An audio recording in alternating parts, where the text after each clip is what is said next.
নমস্কার সবাইকে। আশা করি আপনারা সবাই খুব ভালো আছেন। আমিও ভালো আছি। আজকের দিনটা হচ্ছে সকালবেলা অক্ষয় তৃতীয়ার দিন। অক্ষয় তৃতীয়া মানে হলো দিনটাতে আমরা যা যা কিছু কিনবো বা যা কিছু মনের কামনা ঠাকুরের কাছে জানাবো সেগুলো যেন আমাদের জীবনে অক্ষয় হয়। যাই হোক, সকালবেলা এই বারান্দাতে ফুলগুলো দেখে মনটা খুব ভালো হয়ে গেল। সকালবেলা উঠে থেকে যা যা দৈনন্দিন জীবনে কাজকর্ম থাকে সেগুলো শুরু করে দিয়েছি 1 কাপ গরম জল খেয়ে।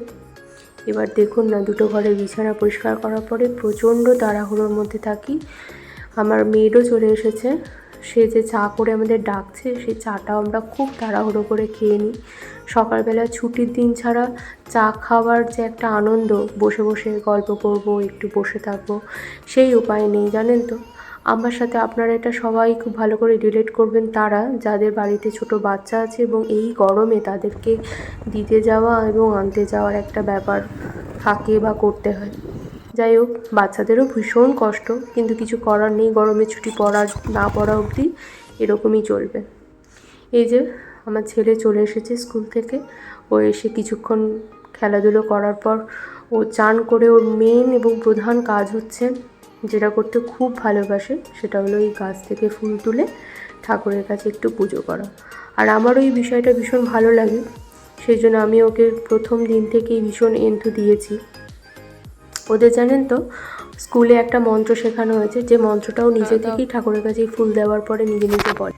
এক একদিন আবার জানেন তো ভীষণ দুষ্টুমি করে, যখন সবার সামনে বা কোনো আত্মীয়ের সামনে আমি বলতে বলি যে বলো তো মন্ত্রটা, সেই দিন দেখেছি ইচ্ছে করে পুরোটা না বলে তাকিয়ে থাকে।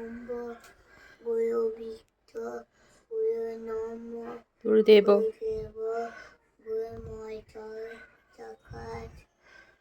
পরম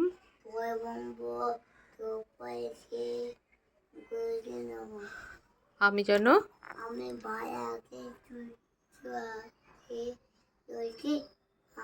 জয় শ্রীরামটা কিভাবে বলবে?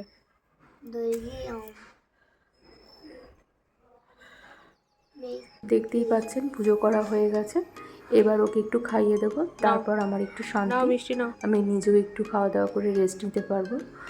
যাই হোক, আজকে তো অক্ষয় তৃতীয়ার দিন, বাঙালিদের কেনাকাটি করার প্রবণতাটাও একটু বেশি, তাই আমিও ভাবছি কিছু একটা কেনাকাটি করব। না একদম ভাববেন না আমি সোনা কিনতে যাচ্ছি, কারণ সাধারণ মধ্যবিত্ত বাড়িতে ধনতেরাসে সোনা কিনবো, অক্ষয় তৃতীয়ায় সোনা কিনবো, সেটা আবার হয় নাকি? কিন্তু আমি চাই আমার জীবনে এমন কিছু একটা জিনিস আমি আজকে কিনি, যেটা সত্যিই সারা জীবন যেন অক্ষয় হয়ে থাকে।